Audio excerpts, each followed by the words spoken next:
इंसानी चीख आती है, नहीं नहीं नहीं, ऐसा मत करो, मुझे यहाँ से बाहर निकालो, ऐसा मत करो, मुझे यहाँ से बाहर निकालो।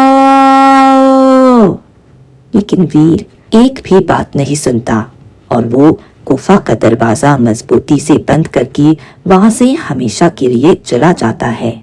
ऐसे ही कुछ दिन बीत जाते हैं। सीतापुर गांव में वेद नाम का एक युवक अपनी छोटी बहन किरण के साथ रहता था। वेद स्वभाव से बहुत ही ईमानदार था और अपनी इकलौती बहन किरण से अटूट प्रेम करता था। लेकिन किरण का स्वभाव बिल्कुल अलग था। वो हर वक्त जिज्ञासु रहती थी और उसे अनसुलझे रहस्यों की खोज करने का बहुत शौक था। देखो किरण, मैंने कल तुम्हें फिर से घने जंगलों की ओर जाते हुए देखा है। क्या कर क्या रही हो तुम? मैंने तुम्हें कितनी बार समझाया है ना कि तुम उस डरावने जंगल के अंदर कदम भी नहीं रखोगी, नहीं जाओगी, उस तरफ देखोगी भी नहीं। क्या समझ में नहीं आता है क्या? पर भैया, कुछ तो बात है उस घने जंगल में जो हम लोगों को नहीं पता है। हमें एक बार वहां जाकर सच्चाई का पता जरूर लगाना चाहिए। नहीं किरण, नहीं, समझो, तुम मेरी इकलौती बहन हो और तुम्हारी सुरक्षा की जिम्मेदारी मेरी है। सोच के देखो, अगर तुम्हें वहां कुछ हो गया तो मरने के बाद माता पिता को मैं क्या मुंह दिखाऊंगा? बोलो, गजब बात करती हो तुम भी। इसीलिए अब से तुम मुझसे पूछे बिना कहीं नहीं जाओगी, या तुम लिख लो अपने दिमाग में। चलो आप चुपचाप जाकर घर के अंदर बैठो, मुझे काम से बाहर जाना है। वीर इतना कहकर भारी मन से घर से निकल पड़ता है। तभी किरण खिड़की से उसे देखते हुए मन ही मन सोचने लगती है, कोई तो ऐसी बात है जो भैया मुझसे छुपा रहे हैं। आखिर क्या राज है जो वो मुझे बताना भी जरूरी नहीं समझती हैं। लेकिन चाहे कुछ भी हो जाए, मैं उस जंगल का रहस्य तो पता करके ही रहूंगी। किरण इन्हीं ख्यालों में उलझकर परेशान हो रही थी कि तभी उसकी सहेली भारती वहां आ गई। अरे किरण, क्या बात है, आज तो फिर से इतनी परेशान क्यों लग रही है? चल हम थोड़ा जंगल की तरफ घूमने चलते हैं। वैसे भी बहुत वक्त हो गया है, हम बाहर नहीं गए। हाँ भारती, क्यों नहीं, चलना चाहिए। अरे मेरे भैया है कि फिर तो मुझे घर से बाहर कदम भी नहीं रखने देते हैं। ठीक है, चलो चलते हैं। फिर किरण और भारती दोनों वहां से निकल पड़ी। जब वो गांव की चौपाल से गुजर रही थी तो वहां गांव के कुछ लोग आपस में डरी हुई आवाज में चर्चा कर रहे थे। अरे भाई, तुम लोगों ने सुना? आज फिर से वही खौफनाक और रहस्यमयी चीखें पूरे जंगल में गूंज उठी। ऐसा महसूस होता है जैसे कोई जिंदा इंसान उस अंधेरे जंगल में नर्क जैसी जिंदगी काट रहा हो। हाँ, बिल्कुल सही कह रहे मुखिया जी। अरे कितने ही साहसी लोग उस जंगल के अंदर गए, लेकिन राम राम राम राम राम, उस भयानक चीख को सुनने के बाद कोई वापस लौट कर नहीं आया। ऐसा लगता है जैसे उस घने जंगल में कोई बहुत पुराना और काला साया छिपा हो। हाँ, बाप रे बाप, अब देखो तो जरा, उसके बारे में बात करते ही मेरे अंदर तो सनसनी छूट गई और देखो रोंगटे खड़े हो गए। चलो भाई, इस बारे में और बात नहीं करनी चाहिए, वरना कुछ अनहोनी हो सकती है। चलो। सभी गांव वाले चौपाल से सहमकर अपने अपने घरों की ओर जाने लगे। वहीं पास में खड़ी किरण और भारती उनकी सारी बातें ध्यान से सुन लेती है। पता नहीं आखिर ऐसा क्या है हमारे इस जंगल में, ये सभी गांव वाले आए दिन ना जाने कैसी डरावनी चर्चा करते रहते हैं। मुझे तो बहुत डर लग रहा है। कुछ तो गहरा राज जरूर छिपा है उस घने जंगल में। भारती, चलो हम आज ही वहां जाकर सब सच पता करते हैं। तू पागल हो गई है क्या? किरण, मैं मानती हूँ कि तुम्हें नई चीजें खोजने की बहुत उत्सुकता रहती है, लेकिन नहीं, मुझे अपनी जान जोखिम में नहीं डालनी है। मेरे माता पिता ने मुझे उस तरफ जाने से सख्त मना किया है। चलो हम बस तालाब के पास जाएंगे, और मैं कहीं नहीं जाने वाली, और तू भी कहीं नहीं जाएगी। तेरे भैया भी तुझे हर वक्त टोकते रहते हैं ना, ऐसी वैसी जगह मत जाया कर। फिर इसकी बात किरण और भारती वहां से तालाब की ओर निकल पड़ती है और किनारे पर घंटों बैठकर आपस में बातें करती रहती है। फिर शाम ढलने पर दोनों अपने अपने घर वापस लौट आती है। तभी वीर जैसे ही घर आता है उसे किरण कहीं नहीं मिलती। वो परेशान होकर पूरे घर में उसे ढूंढने लगता है। किरण, ओ किरण, किरण, अरे ये क्या किरण, तू कहीं दिखाई क्यों नहीं दे रही? इस लड़की को मैं कितना भी समझाओ, इसे कहीं नहीं जाना है पर समझ ही नहीं आता। एक नंबर की जिद्दी है, एक नहीं सुनती है मेरी, पता नहीं कहाँ चली गई। किरण, वीर अभी परेशान हो ही रहा था कि तभी किरण आ गई। कहाँ चली गई थी तू किरण? और मुझे घर पे कहीं दिखाई क्यों नहीं दे रही थी? बिना बताए ऐसे कहाँ चली जाती? मैंने मना किया था ना। भैया, वह मेरी सहेली भारती आई थी, उसी के साथ मैं थोड़ा घूमने गई थी और आप तो खामखा परेशान हो जाती हैं। मैं तो परेशान क्यों नहीं होऊंगा? तो मेरी इकलौती बहन है, अगर तुझे कुछ हो गया तो मेरा दिल घबरा जाता है। मैं क्या कहूँ मैं? अच्छा ठीक है भैया, अब मैं नहीं जाऊंगी। तो इतना कहकर दोनों भाई बहन घर में रहते हैं। ऐसे ही 1-2 दिन बीत जाते हैं। एक दिन किरण घर में कुछ काम कर रही थी कि तभी अचानक घर के बाहर वीर अपने दोस्त से बात कर रहा था।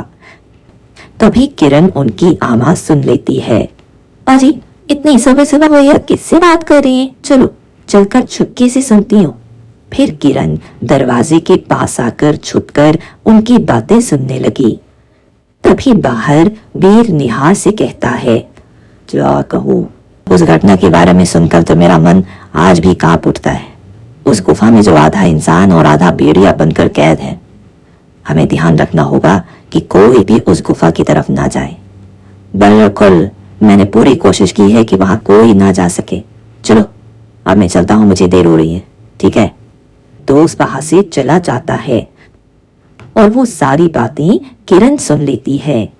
क्या गुफा के अंदर आधा भेड़िया और आधा इंसान कैद है? अरे ये तो बहुत बड़ा रहस्य है। यानी भैया हम ये सब जानते हैं और इसीलिए वो मुझसे ये बात छुपा रही थी। मुझे अब उस गुफा में जाकर पता करना ही होगा। भैया का कोई तो रिश्ता है उस गुफा से जो वे मुझे वहां नहीं जाने देना चाहती। फिर ऐसे ही वो दिन बीत जाता है और ऐसे ही शाम होती है। किरण चोरी चुपके घर से निकल जाती है और घने जंगलों की तरफ जाने लगती है। जैसे जैसे वो गुफा के नजदीक पहुंचती है तभी अचानक चारों तरफ सन्नाटा पसर जाता है और भयानक आवाज आने लगती है। अजी, ये आवाज इतनी भयानक क्यों है? ऐसा लग रहा है जैसे यहाँ कोई खतरा है। पर मुझे डरना नहीं है। आज तो मैं इस गुफा का रहस्य सुलझा कर ही रहूंगी। आखिर में आधा इंसान और आधा भेड़िया क्या है जो गाँव वाले डरती हैं और भैया मुझसे ये छुपा क्यों रही है? मुझे सब पता लगाना है। किरण हिम्मत करके आगे बढ़ जाती है और थोड़ी देर बाद गुफा के पास पहुंचती है। तभी गुफा के अंदर से एक दर्दनाक चीख सुनाई देती है।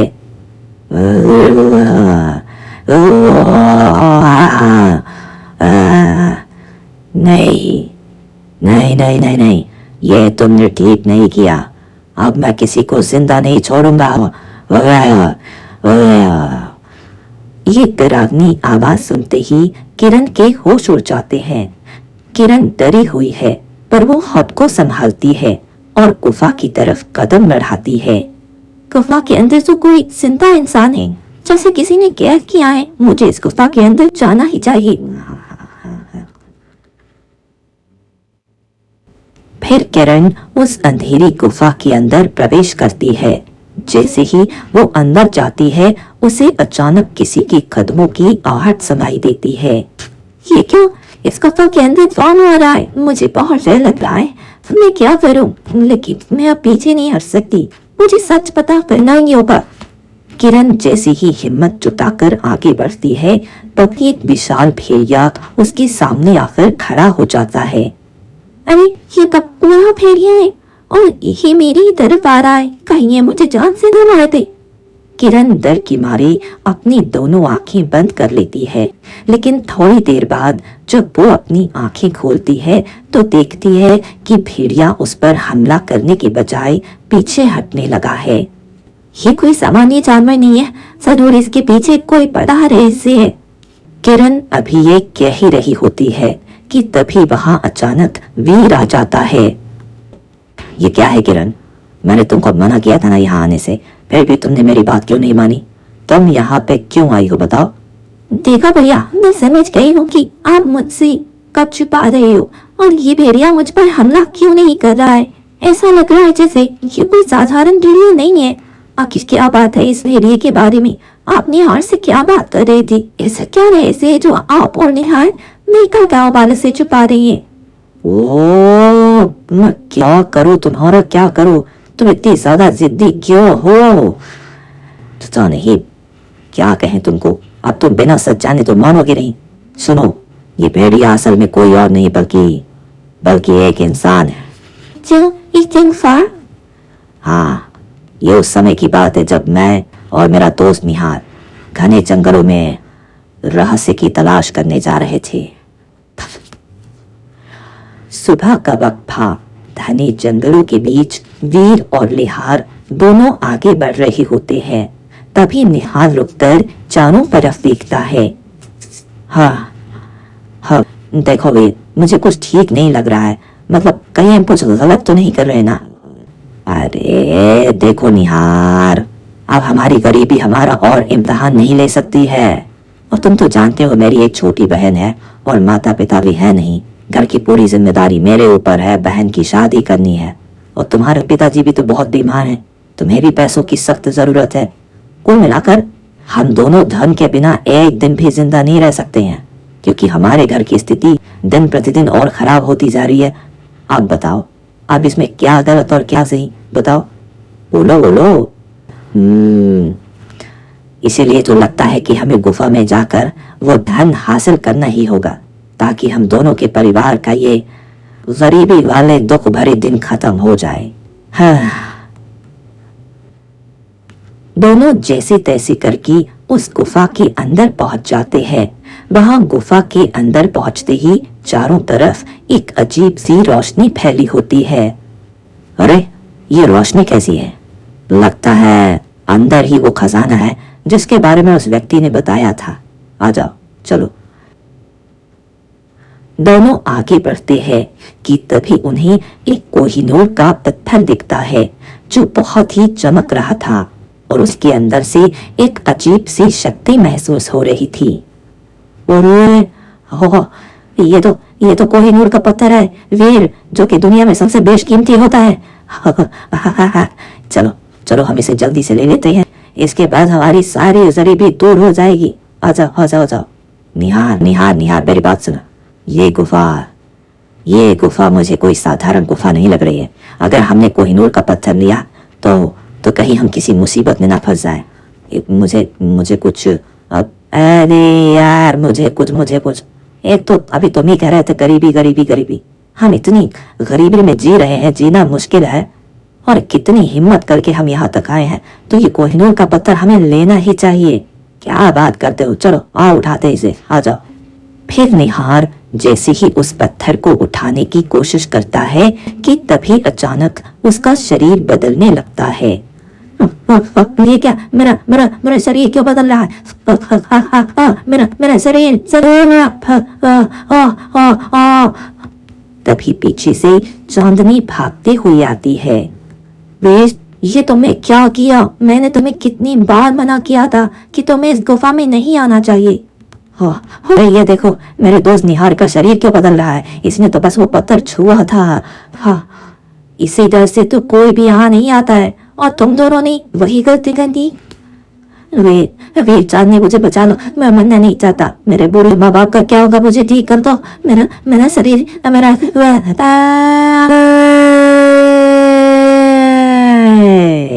निहार चीखता चिल्लाता रहता है और देखते ही देखते उसका शरीर भेड़िए में बदल जाता है और उसकी आंखों से लगातार आंसू गिरते रहते हैं। निहार भेड़िए के रूप में मन ही मन सोचता है, नहीं, मुझे इंसान बना दो वीर। मैं भेड़िया नहीं बनना चाहता। अगर मुझे कुछ हो गया तो मेरे बूढ़े माँ बाप कैसे रहेंगे भी, मुझे बचा लो।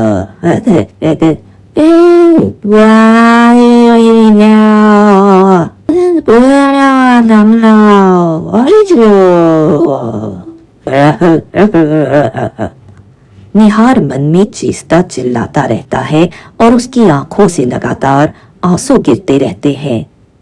बस मेरे दोस्त, बस बस, मैं समझ सकता हूँ। मैं तुम्हें ठीक कर दूंगा। मैं तुम्हें इस भेड़िए के रूप में नहीं छोड़ सकता। मैं तुम्हें कुछ भी करके ठीक करूंगा, चिंता मत करना। ये तुम क्या कर रहे हो वीर? अगर तुमने निहार को छुआ तो तुम भी शापित हो जाओगी। अब निहार शापित हो चुका है, चलो हम यहाँ से चलते हैं।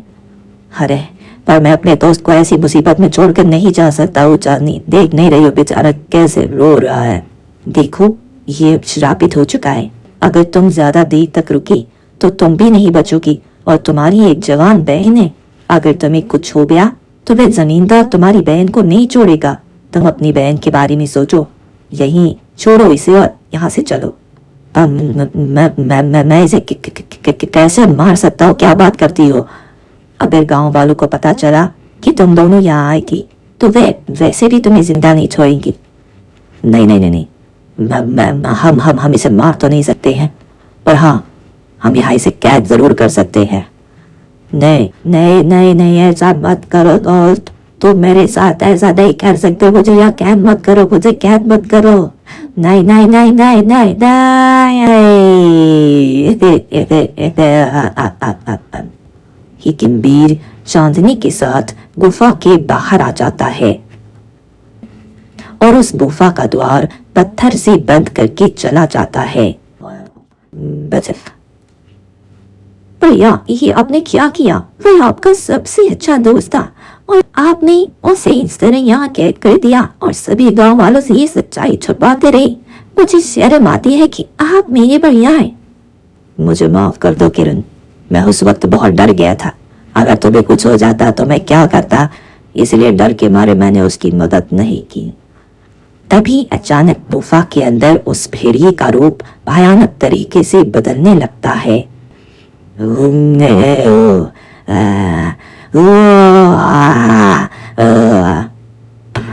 लगता है निहार बहुत ज्यादा गुस्से में। चलो किरण यहाँ से भागते हैं, चलो जल्दी चलो।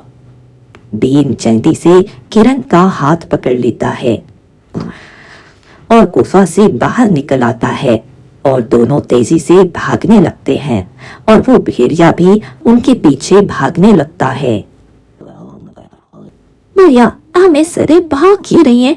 वह भेड़िया हमारे पीछे ही है। अगर हम किसी तरह बच भी गई तो वह शायद पूरे गांव वालों को नुकसान पहुंचा देगा। अरे तो अब हम क्या करें किरण, तुमने उसे आजाद कर दिया है। मैं मानता हूँ कि मेरी बहुत बड़ी गलती थी, लेकिन अब इसकी सजा मैं नहीं चाहता कि पूरे गांव वालों को भुगतनी पड़े। जल्दी चलो यहाँ से, चलो। दोनों घबराकर और परेशान होकर जंगल की रास्ते भाग रही होती है कि तभी रास्ते में राजू आ जाता है और उस भयानक भेड़िए को सामने देखकर वो डर के मारे फूट फूट कर चीखने और चिल्लाने लगता है। तभी राजू पूरे गांव में शोर मचाते हुए दौड़ने लगता है।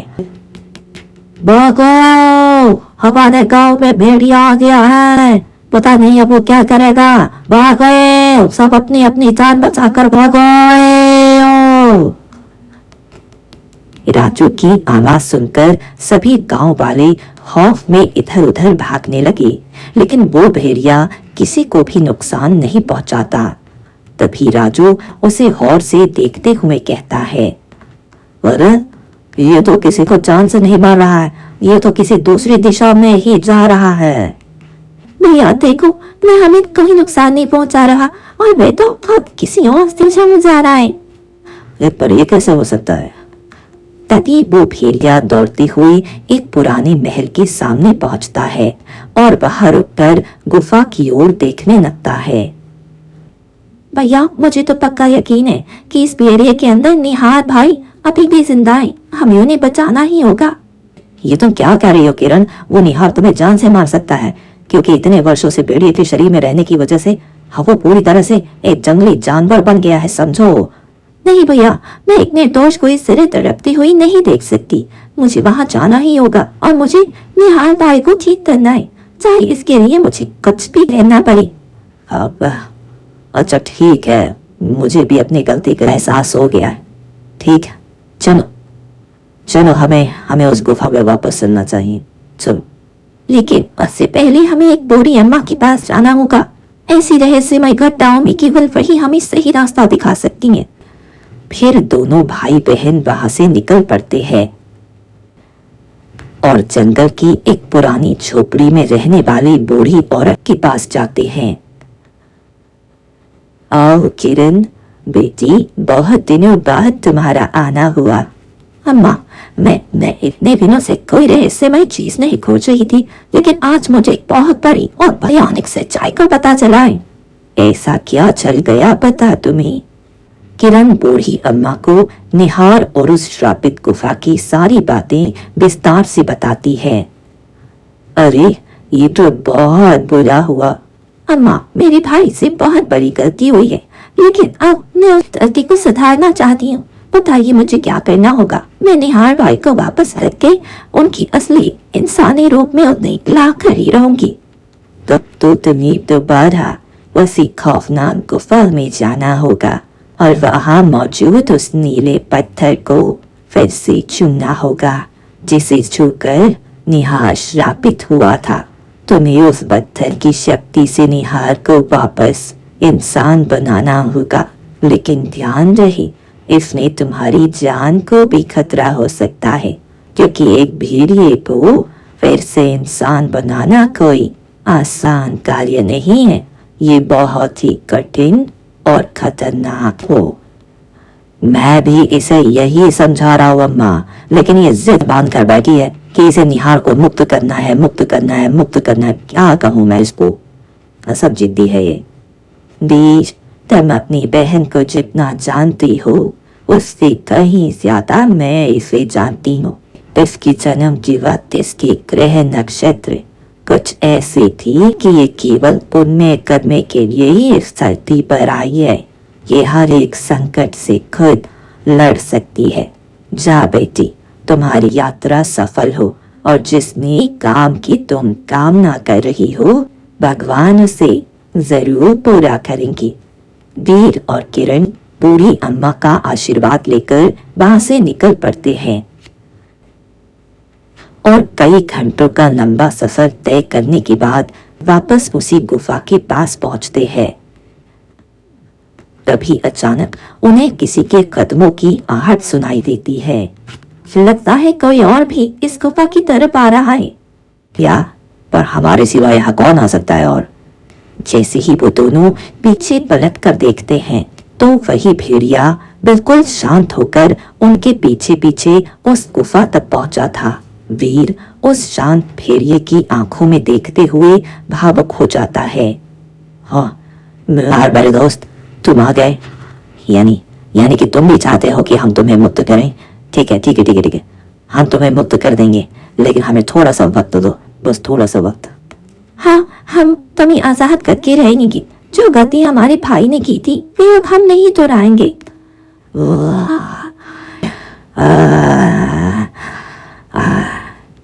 फिर किरण बिना डरे निहार का हाथ पकड़ती है और जैसे ही वो नीला पत्थर किरण के हाथ में आता है एक बहुत ही तेज रोशनी चारों तरफ फैलने लगती है। निहार धीरे धीरे अपनी असली इंसानी रूप में लौटने लगता है, पर तभी एक अनहोनी हो जाती है। किरण उस पत्थर की शक्ति के कारण धीरे धीरे उसी पत्थर के अंदर समाने लगती है। नहीं, ऐसा नहीं हो सकता है। किरण, तुम उस पत्थर पर नहीं समा सकती हो। नहीं, ऐसा नहीं हो सकता है। नहीं। तेज रोशनी के शांत होते ही निहार पूरी तरह इंसान तो बन जाता है, पर किरण उस पत्थर के अंदर काबू हो जाती है। नहीं किरण, ये तुमने क्या किया? तुम मेरे लिए खुद को पत्थर में नहीं कैद कर सकती हो। वापस आ जाओ किरण, वापस आ जाओ किरण। और मुझे माफ कर दो, मैंने तुम्हारे साथ बहुत गलत किया, पर मैं अपनी बहन को नहीं खो सकता। हे जादुई पत्थर, बताओ मुझे क्या करना होगा। बताओ मुझे क्या करना होगा, मैं अपनी बहन को मुक्त करना चाहता हूँ, बताओ बताओ। अभी गुफा की दीवारों से एक गूंजती हुई रहस्यमयी आवाज आती हो। तुम्हारी बहन बहुत ही नेक है और उसने किसी और की जान बचाने के लिए अपनी जान इस पत्थर में कैद कर ली। तुम्हारी बहन मुक्त हो सकती है, लेकिन इसके लिए तुम्हें सच्चे मन से इस गुफा का पहरेदार हमेशा हमेशा के लिए बनना होगा और मेरे इस पत्थर की रक्षा करने का वचन देना होगा। अगर तुम ये जिम्मेदारी स्वीकार करते हो तभी मैं तुम्हारी बहन को सही सलामत इस गुफा से बाहर जाने दूंगा। नहीं नहीं नहीं नहीं नहीं, ऐसा मत करो। उसने मेरी जान बचाने के लिए अपनी जान दांव पर लगा दी है। ठीक है, मैं इस गुफा का पहरेदार बनने के लिए तैयार हूँ, बस इसकी बहन को छोड़ दो, जाने दो उसको। तुमने अपनी सजा भुगत ली है। इतने दिनों तक तुम एक भेड़िए का जीवन जिए हो, लेकिन इस वीर ने बहुत बड़ा अपराध किया है, जिसने तुम्हें इस गुफा में तड़पने के लिए छोड़ दिया था। इसीलिए ये कीमत तो वीर को ही चुकानी होगी। हाँ ठीक है, ठीक है, मैं इस गुफा का रक्षक बनकर हमेशा इसी गुफा में रहूंगा, बस मेरी बहन को जाने दो उसे।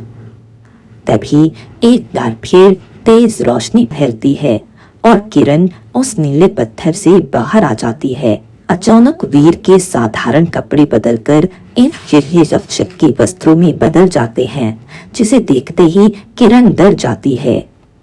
हाँ, ये क्या, आपके शरीर के कपड़े क्यों बदल गए? ऐसा लग रहा है जैसे कि आप कहीं के रक्षक हो। हाँ किरण, अब मैं इस गुफा का रक्षक हूँ और आज से मैं इस गुफा की सारी जिम्मेदारी लेता हूँ, ताकि भविष्य में कोई भी यहाँ आकर पत्थर छूकर जानवर न बन सके। नहीं भैया, मैं आपको इस तरह संकट में नहीं छोड़ सकती। आप घर चलो, हम आपके साथ रहेंगे। देखो बहन, मैंने जो कर्म किए हैं उसकी सजा तो मुझे अब भुगतनी ही पड़ेगी। वीर फिर निहार की तरफ मुड़ता है। निहार भाई मेरे, मैंने तुम्हारे साथ बहुत गलत किया, लेकिन आखिरी बार मैं तुमसे कुछ मांगना चाहता हूँ। हाँ हाँ बोलो ना वीर, बोलो मेरे भाई, आखिर हम दोनों बहुत अच्छे दोस्त हैं, मैं तुम्हारे लिए कुछ भी करने को तैयार हूँ, बोलो। देखो, मेरा इस दुनिया में कोई नहीं है और मेरी बहन अब अकेली हो जाएगी। मैं चाहता हूँ कि तुम मेरी बहन से शादी करके उसका हाथ थाम लो, ताकि उसे भी एक घर और सहारा मिल जाए। ठीक, अगर तुम यही चाहते हो कि ये जिम्मेदारी मैं उठाऊं तो ठीक, मैं खुशी खुशी निभाने के लिए तैयार हूँ। ठीक। अरे भैया, मैं आपको इस तरह अकेला कैसे छोड़ सकती हूँ? मैंने जो अपराध किया है और मैंने जो पाप किया उसकी यही सजा और प्रायश्चित है बहन। आप चली जाओ, वक्त बहुत कम है, मुझे अब गुफा का द्वार बंद करना होगा। जाओ जाओ। निहार भारी मन से किरण का हाथ थामता है। चलो किरण, हमें यहाँ से चलना चाहिए, चलो।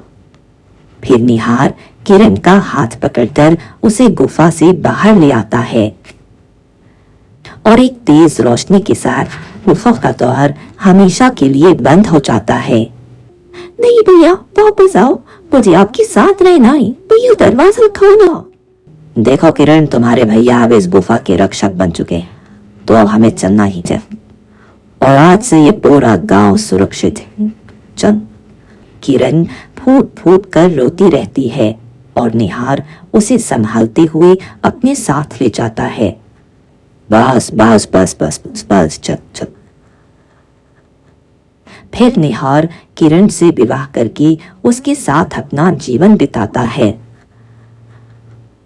और वही वीर अपने वचन के अनुसार उस गुफा का अमर रक्षक बनकर अपना जीवन व्यतीत करने लगता है।